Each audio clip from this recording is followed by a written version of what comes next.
Welcome, everybody, to another episode of Beyond the Case, which is a podcast where global leaders from the Harvard Business School's OPM community join in a personal capacity and they share the real decisions, failures, and mental models behind building enduring companies. We have a very special guest today. His name is David Hemmat. David, can you please introduce yourself and tell us what you do? Of course, Sohin, thank you so much for having me. I've heard the previous episodes. I love them, so I'm very excited to be here. I live in the Dominican Republic. I've been here for 18 years now, and I run a very boring software company. We build software for other people. It's probably stuff that nobody has ever heard of, but it's a business that I really love growing. We're at about 150 people right now. And I was originally a software engineer, turned a business person. Were you born and raised in the DR as well? No, I grew up in Venezuela. Long story. My mom's American, my dad's Iranian, and I grew up in Venezuela. And then when I was 18, my family moved to the Dominican Republic. We belong to a religion called the Baha'i Faith, and we came here to support religious activities. And I've been Got it. here ever since. How old are you, David? I am 35. And how long have you been running Blue Coding for? Blue coding, I started 11 years ago. I was 24. Was that your first professional gig? The first thing Uh, you did out of college, maybe? my first, out of college, yes. When I was a kid, I would vacuum the neighbors' houses for money. But I studied telecom engineering, graduated, and then spent a couple of years working as a software engineer, which was kind of the Mhm. work that I ended up finding. And then after a few years, I said, wait, I need more money. And I started Blue Coding as a side business. It's something I did it in the evenings. After a year, it became my full-time work. And now it's the full-time work of many people. Incredible. And you have 150 people working for you today, Yeah, maybe I 35. lose track. It goes up and down, mostly up, but that's around where we're at. So you were working as a software engineer with someone. There must have been a moment of inspiration, some spark that made you believe you could start something by yourself, or maybe you saw an economic opportunity. Could you walk us through what was going through your mind then and why you had the belief that you could pull it off? All right, I'll tell you a story that comes right before that. So I always wanted to get into business. I come from a very middle class family, I'll say, and what that means is I was lacking nothing, but I nobody actually gave me like spending money either. And so when I was younger, I did websites. I made some money there. While I was in college, I was an English teacher on the side for a few hours a week. And during college, I had an idea. I went out one day in the Dominican Republic and I saw one of these giant LED signs, and the kind of the LED displays for Mhm. advertising. It was the first one in town. So I called them and I said, how much for an ad? And they gave me a number and it was like $600. I saw it was like a 15-second ad. So I did the math and I was like, I can run a lot of those in a day. I got three of my friends together and I said, we should start this business. We should buy a giant LED screen in China, import it here, put it on top of a building and make a lot of money. I went to my dad and I said, hey, I have this business idea. I think I needed like $15,000 because it was four of us. And my dad said, well, we don't have any money, but you can sell the car. And so I did. And then I had a student loan and I took the remaining money from the student loan. So we bought this thing, imported it from China, somehow managed to put it on the top of a building. It's still there. I don't know how it's still standing. It worries me every time I see it. And then we were terrible at sales and the business failed. And so we were in our, still in college and we had priorities, and priorities was kind of finish school. And so business just went downhill. Everybody started doing the same thing. We ended up selling it at a loss. And that was my first business, my first real business. And it was a bad experience in a way, but one I learned from a lot. And I really, really felt like I needed to buy my dad his car back. I eventually did that a few years later. That was the first experience. That was shortly before I finished college. When I finished college, I got married. I started working as a software engineer. At that time, I couldn't make ends meet. My parents and her parents were supporting us. And that's when I said, all right, I need to do something. It doesn't matter what. I need to work in the evenings. I found work as a contract software engineer. And so I would work, 8 hours in the day, go home 2 hours, and then I'd work 4 hours from 8 to 12. The rest of my team was in India. And so that kind of matched up pretty well with the team there.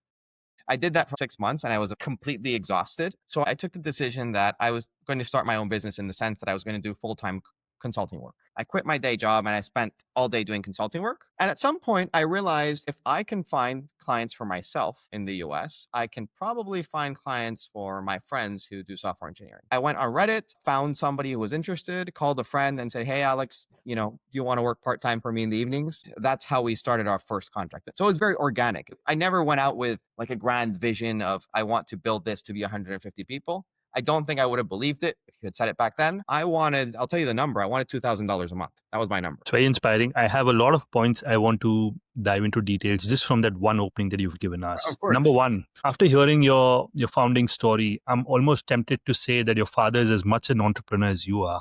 For a parent to say, sell the car and get started, I have goosebumps right now just listening. I don't think that's very common to get that kind of a response. No, I'm surprised myself in retrospect. I don't know how they agreed to that. My dad was a business owner for many, many years. His style was very different than mine. It was much more conservative, and he ran a small business for 25 years with 5 or 10 employees. He eventually retired from that. I think he always liked the idea of business, but we have different risk profiles, is what I'll say about that. Mm-hmm. Another thing you said was the first business was one which you tried your best at, but it eventually failed. What was the process of winding down the business? Because we hear a lot of stories about businesses doing well and how one thing leads to the other. Winding down is a different challenge, which most people don't have a lot of insights into. And I think a lot of the young entrepreneurs who may be listening might benefit from understanding what to do responsibly when things don't work out. Yeah, look, I can tell you about it. We weren't very sophisticated. It was 4 friends from college. We had each put in the same amount of money. And at some point, it became evident that none of us was going to be able to put in the time and the energy required, and we didn't have money to hire employees. And so we started looking for options around. We were able to find a buyer for it, and the buyer was a local politician who offered us half of what we wanted for it. We were able to get him up a little bit, and that was the main asset the business had. When we sold it, what we did was simply we said, all right, this is the money we have. We all put in the same amount of money at the start. Let's do the same. Let's split this up 4 ways and pay ourselves back. And to this day, we're still friends. I actually do business with some of these guys still. So I think that worked out pretty well. I think there was a recognition that that business wasn't what we were all going to do for a longer period in our life. You then got a job and you worked on your business venture 8 p.m. to midnight every night. Yeah. So what originally happened was I got a job as a software engineer. I got fired 3 months later. I got another job as a software engineer. And during that second job, I made half of the money I needed to. I was able to find somebody to offer me a part-time job in the evenings. So first it was an actual second job I was taking in the evenings. And that was for about 6-month period. And then at that point, this company that offered me that second part-time job, they came to me and said, look, we have a new project. It might be 3 months. It might be a year. We will pay you this much money, which was kind of 3 times what I was making my day job. But it's contract work. I said, look, I've saved up money. I'm willing to take the risk. I'm sure I can find myself more work if I need to. I decided to go into consulting for myself. Now, I did keep up that evening schedule, but the evening was now spent on building a new website for the business and trying to find clients and so on. So yeah, a lot of my early work was after 6 p.m. You mentioned you got clients through Reddit. I've heard of websites like Upwork and a few others which have a structure because they get you a client, but then they have the infrastructure on payment processing, etc., protection for the service provider as well. Getting a client of Reddit means you're walking in dark. You're having conversations with people saying, hey, I hope you hold up your end of the bargain. So walk me through how you went about having conviction in, hey, this client will come through. This is not just someone taking me for a ride. And be protecting yourself, should something not work out. I think I was lucky, Sohin. Honestly, I'm a trusting person, and I generally trust the people I meet. I'm also I have a good sense of who I should trust and who I shouldn't. But if you give me the good vibes, so to speak, I typically expect you to work with me. This person who was my first client, his name is Rory. Great guy. If anybody needs any data analytics help, we're still friends today. I just met him right before OPM. And essentially, it was also a low risk thing. I understood there was some risk, but to put it in context, the first contract was a maybe $600 a month contract. I figured if the client didn't come through, I could pay my friend the difference. So it's just a little leap of faith. And the way I build business, I know you talk about principles. I like businesses that make money. And what I mean by that is I'm not about putting money in now on a big gamble that's going to come through or not in 3 or 4 years. I like investing in things where I know that I will see a return in the short term. After a month, I would know if I was going to be making money on that or not. I believe your biggest investment was human capital then, which is the Yes, time. it always has been. And basically, as the team grow, as the kind of clients grow, we hire more team members. Coming back to the founding of Blue Coding, were there any assumptions you had initially which about the business and the opportunity which turned out to be correct and also which turned out to be incorrect? Well, I'll have to think about the incorrect ones. But the correct one was that I was living in Latin America. I was a good software engineer and I spoke good English. And if I existed, there had to be more people like me. Right. And if I could find work, then I could find people work for more people. I think that was the main one. Now, this was 11 years ago, and Latin America wasn't such a big destination as it is now. It's grown a lot. I just happened to come in at the right time by accident because I ran into a project that was kind of designed that way. So I was very lucky in that sense. Incorrect assumptions. I thought this was maybe a 10-person company. How do you think you approach risk today compared to the younger version of yourself? You tried the first business which did not work out to your Yeah. strengths, and then this Well, is the one which worked out. I think I was less risk averse then, but the numbers were also smaller, right? Mhm. So, and I used to talk to my dad about this.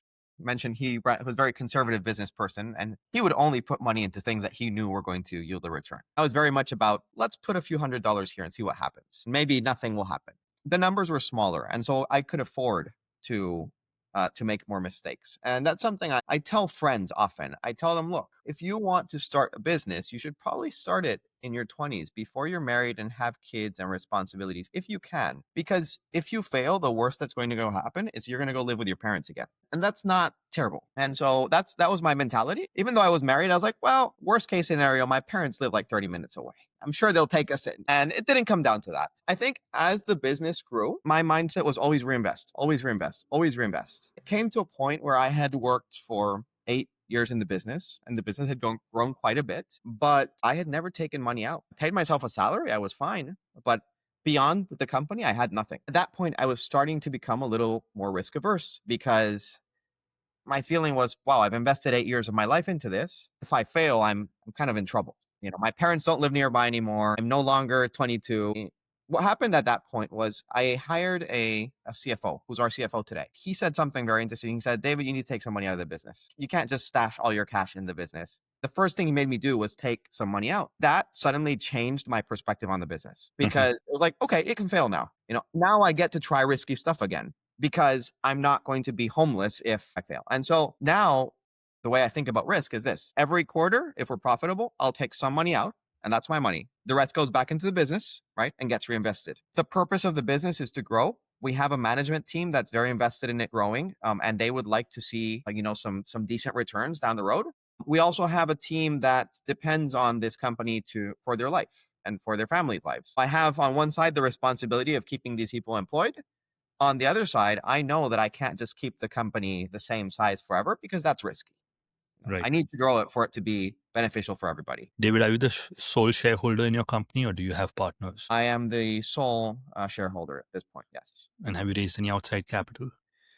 I have not thinking about it because we've grown very organically. You know, we reinvested our profits, reinvested our profits, reinvested our profits, and it gets harder and harder as you grow to do that.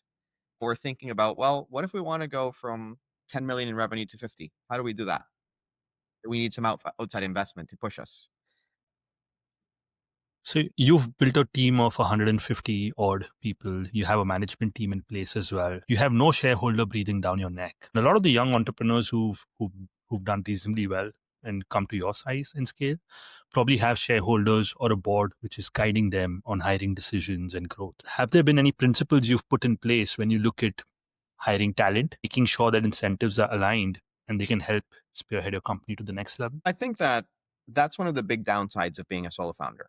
A Mhm. lot of people will say, "Oh, I don't like to make decisions alone. I don't like to, I don't like to feel alone in times of crisis." I don't feel that way because I actually have a management team that's very invested, and I feel I have their support and they're with me, and then we make decisions together.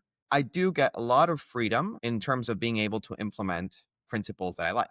I'm not going to tell you all of our core values, but I can tell you one of them is fairness, and the other is honesty. And fairness is something that I've always thought about as being very important. And it comes down to a few things. How much are you paying people? Is this like a good living wage that they can support their families with and grow with?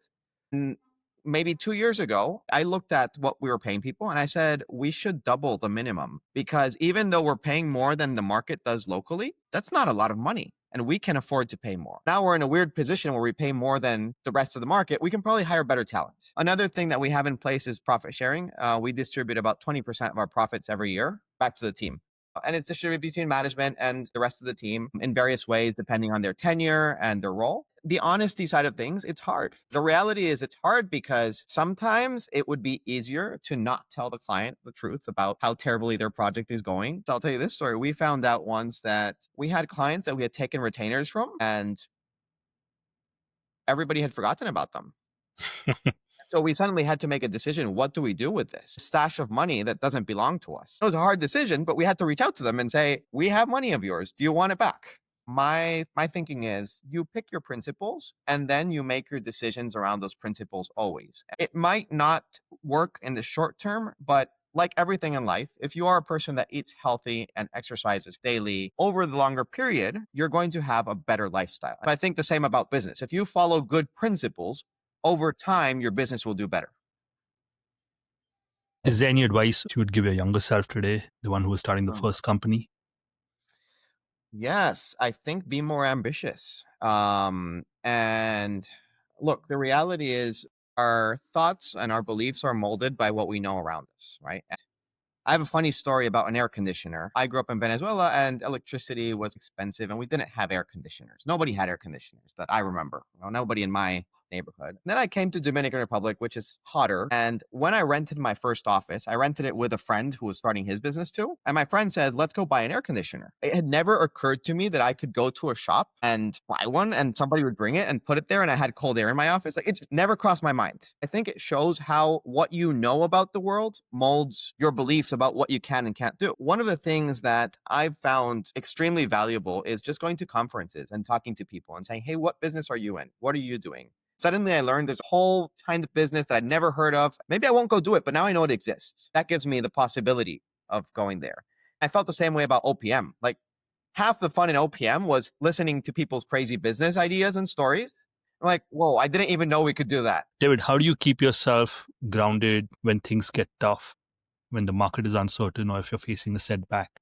I think of business like a roller coaster and it has its ups and its downs. And everybody likes the ups and nobody likes the downs. But one thing that happens is over time, you get used to the fact that it's a roller coaster and that after every down, there's another up. This is what I tell people who are newer on my team. Whenever something terrible happens, a client leaves, the market is slow, whatever it is. And they're like super concerned. Are we all going to lose our jobs? Is the world ending? And I'm like, no, this is actually just Tuesday. This happens regularly.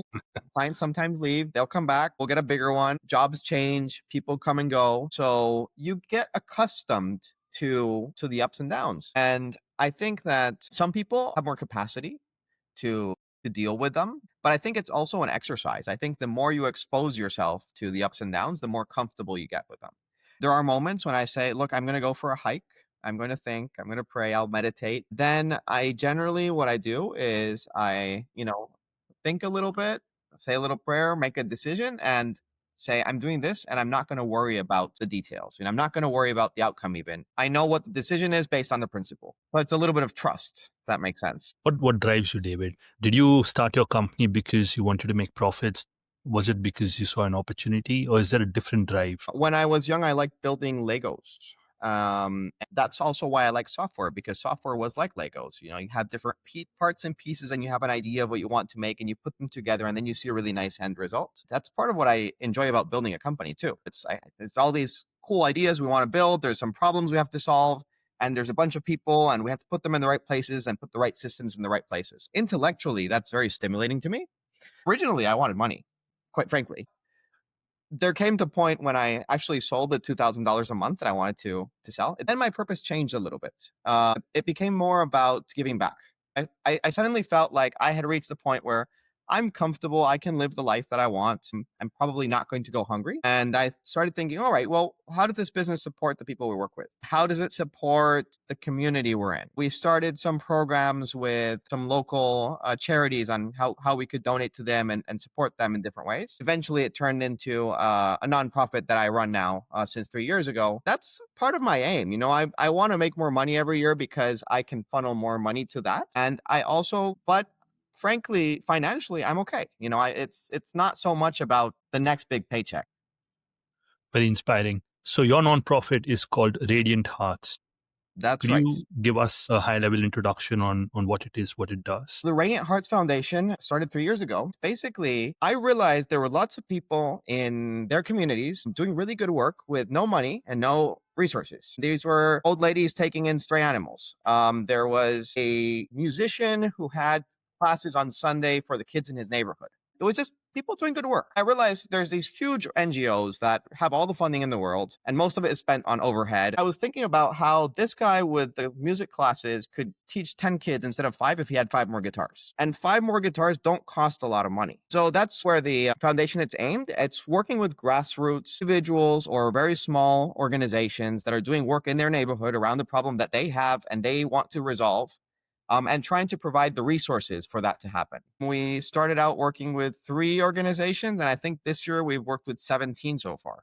How does it make you feel when you see the lives that are impacted and influenced through the Radiant Hearts Foundation? Does that give you a bigger sense of purpose? Does that drive you more? One of the purposes we have in life is to serve others, serve our communities, and make the world a better place. I think there's an aspect of life that has to do with giving back and helping others that haven't been as lucky as we have. Because the truth is, we've been very lucky. We were born in the right place, in the right family, at the right time, went to the right school, started the right business at the right moment. Many other people have tried just as hard and haven't had the same results. How do we help lift up those people? Moving into your other passion, which is bikes. Talk to us Ooh, about that. I never rode a motorcycle in my youth. I was not allowed to go even near them. My mother was a pediatrician in a hospital. So that was a big no-no. Then I turned 26 and realized that I was allowed to do whatever I wanted. And it was a moment in my life where I felt like I had spent a lot of time working. I didn't feel like I was doing anything exciting for myself. I had like a need for adventure. I bought a motorcycle and then I went on YouTube to figure out how to ride it. It turned out okay. I eventually got my license. And this was a hobby that I got into and out of. I kept, riding motorcycles. Then I bought a dirt bike. Then I thought this is very dangerous and I sold it. Then I really missed it and bought another one. Somebody gave me a book about a few years ago. It was a book about 2 guys who rode their motorcycles from Brooklyn to Argentina. It's a beautiful picture book with all of these pictures of mountains and beautiful lakes and rivers. And there was something about it that I really liked. And I wanted to do that. I said, one day I'll do it. But then I was busy working. In my mind, I said, well, I can't really take time off. I can't stop working at the company to do this. And then about 2 years ago, a friend of mine said, oh, you don't really want to go. And I said, what do you mean? He said, well, you haven't gone. And then I had to because somebody challenged me. And so I bought a motorcycle in Denver. I took my laptop and I rode my motorcycle to Argentina. It was a wonderful adventure. It was the moment in my life when I could do it. I didn't have a family and kids to be responsible for. So I think it was the most responsible time in my life to do it. I went through 14 countries. I slept in nice hotels and I also slept in tents and on the sides of roads and other places. My favorite thing of it all was that I got comfortable with being uncomfortable again. I think I heard you say that before. Yeah. Since I was 20 or something and started to work, my life got more and more comfortable. I bought more air conditioners. I got a better bed, and then I would go on vacation and I would say, oh, this sucks. It's not as comfortable as home. So I really loved being uncomfortable again. That's great. David, how long did that journey take you? 1 year, 3 months. I think if you're actually dedicated to it, you can do it faster, but I had to pretend I was working at least a few days a week. And you were connected to Wi-Fi throughout? Yeah, so initially I was working 5 days a week, Monday through Friday. I traveled Saturday and Sunday. I did that for 6 weeks and then realized that I wasn't enjoying the work. I wasn't enjoying the travel. So I decided to do 3 days a week of work. And since I owned the company, I was allowed to, and nobody fired me. It became a thing where I was available mostly on Wi-Fi every day, but then there were probably 4 days a week where I wasn't really working. How was your company's performance during that time frame? It doubled in revenue. No, this is a joke we have internally. My team jokes that every time I leave, things start to go well. Like sales go up, leads starting coming in. I think I just need to leave again and let the company run. But that is all because we have a great management team that we've built up. I really delegate trust in them to make decisions. They would prefer me to be around because otherwise I come back and say, oh no, why did you do this? But most of the time they make really good decisions. So we did Howard OPM Unit 1 together, which means we were away from our companies for 3 weeks, each of us. I'm guessing your company did very well then.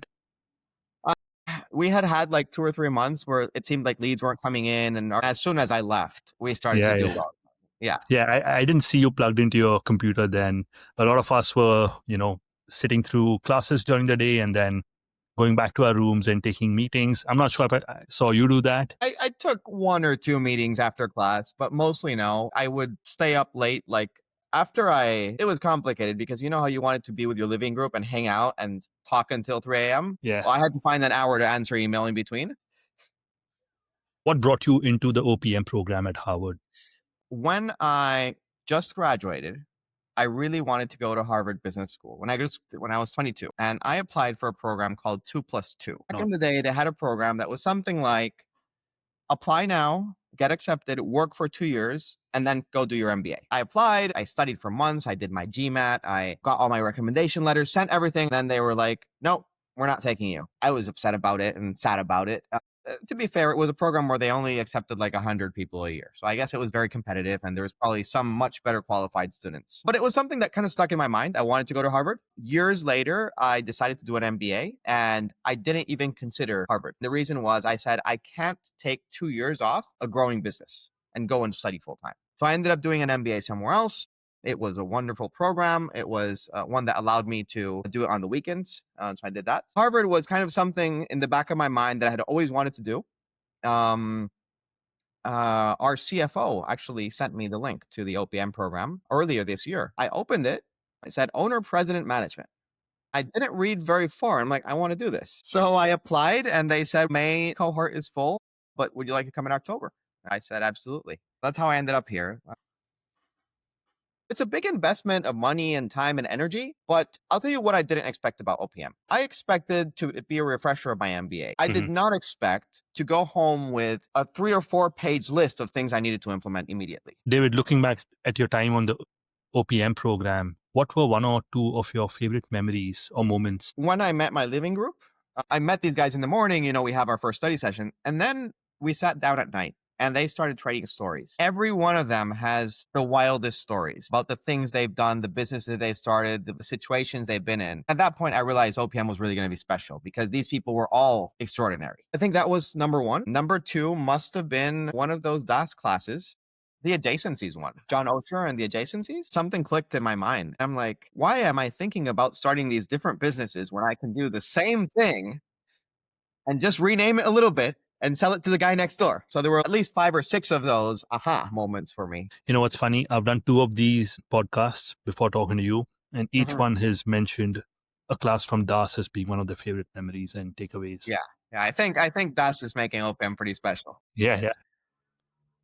Have you shared any of the takeaways with your team yet? And if yes, how have they responded to it? So I put together a 30-minute presentation. It's called Lessons from OPM in 30 Minutes. It was for my management team. I just said, look, I'm going to start implementing this stuff. So they'd better know where it's coming from at least. Like when they hear me saying adjacency, I want them to know where it's coming from. I'll make the customer the hero. I want them to know where it's coming from. So I did this 30-minute presentation and I got some feedback later and they're like, oh, this is great. You should share it with the team. I said, yeah, I should do that. I scheduled a session for tomorrow, actually, with my whole team. And I made it a 90-minute session so I could get a little bit deeper into it. I had a mastermind group yesterday. Before we scheduled it, somebody said, oh, David, you're back from Harvard. You share what you learned. I forgot to prepare, but I had this 30-minute presentation. I told the guys, look, I made this presentation for the management team. I'll share it with you guys. We did about an hour and a half of just going through it. And then I got an email from one of the guys in the mastermind and said, hey, that was great. Do you have another session so I can send some of my team members? So yes, I have shared it. It seems to be really good content that people want to hear. And so If you want to share it too, I will send you the presentation. I don't think it's very special, but I've heard this from many OPM members where they'll present to their team and like try to share the knowledge there. How did you come up with the material for this 30-minute session? Yeah. Did you take notes actively during the OPM program? Or was this based on memory? I took notes in most classes. There were some classes where I was like, this is interesting, but I don't really have anything to write down. But I made a notebook called Big Ideas, and I just wrote Mhm. everything I thought was interesting down. After OPM, I found a day basically, and I went through all my notes in the Big Ideas and all the main notes in the other notebooks. I wrote ideas for blue coding. Everything that I thought I needed to apply, I wrote it down. I made some check boxes around when I'm going to do it. That's what I based the presentation off. I went through that new notebook and kind of just made slides for each one. The slides are very simple. It's just a title, and then I'll walk through what it is. What do you see as the next frontier for either your personal journey as an entrepreneur or your business? I think that I want to change the way I think about business from bootstrapped organic growth to we have a big opportunity here and we suddenly are presented with the tools to make it happen. Some of those tools come from OPM. Some of those tools come from conversations I get to have with people like you and other peers in my industry. Some of those tools are just the fact that we've built a good team and the market conditions are present. I think I have a once in a lifetime probably opportunity to say, we're not going to grow 20-30% this year. We're going to do it much faster and much bigger. That's what I came back with from OPM. I came back with the idea of there's a very special opportunity in front of me, and I should probably spend my next few years trying to grow this as quickly and as fast as possible in the right way. That's going to require me to shift my mindset, shift how I approach risk, shift how I approach partners. We'll probably need some outside capital to make this happen. Shift from maybe built to last to built to sell. Uh, I'm not clear on all the details, but I think that every 5 years or so, you end a chapter in your life. I don't know if you feel that way, but that's in my experience. It's like every 5 years or so, something happens. Either you move, new relationship, a new business, a stage in a business that ends, and big things take about 5 years to do. In my experience, a business 5 years, a doctoral program or a bachelor's degree about 5 years. You need at least 5 years to do something really big. And so I think that I'm right at that point where I'm probably closing that previous 5 year cycle and ready to pick up a big new one.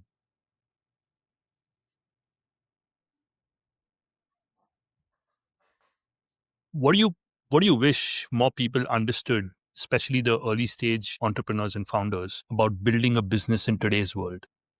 One of the things that I see with early stage founders and people just starting out their business journey is that they are not patient. They want things done now, and most things don't happen right away. You have to go through many cycles of trying them out, failing, learning from them. Hopefully, you don't fail too hard and can't get up. I think many people go into entrepreneurship because they want to make money quick. If they're Mm. thinking, hey, I'm going to do this, it's going to take me a year, and then I'll sell it to some investor and sail off into the sunset. And I don't think that's how most businesses work. I'm not saying it never happens, right? But I think most successful business people that I know, they've been doing the thing for 15 years, 20 years, sometimes longer. They've gained the experience. And sometimes they do pull off those 1 year, I built something, sold it, made a ton of money.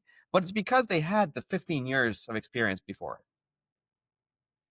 David, one book that you'd recommend every founder to read? All right. I don't know if it's been recommended before. Traction, EOS. You heard of that? Traction, who's the author? Traction, I believe it's Gino Wickman. Okay. And I know E-Myth has been mentioned. Yes. I think that Traction is kind of like the next step. Okay. It's an entrepreneurial operating system for mostly smaller and mid-sized businesses, but I've heard of some big businesses implementing it. It's something we've implemented in our company. Okay. Very useful. And then more on a personal level, I read a lot of those, Rich Dad Poor Dad, all those books when I was younger, and that kind of got me in the business mindset, especially the cash flow quadrant. I don't know if you read Yes. that one. I've read that. Yes. But that one was like the Rich Dad Poor Dad. Okay, invest money, don't spend it. That's fine. But the cash flow quadrant was like, okay, this is more of a map of how to get to where I want to go.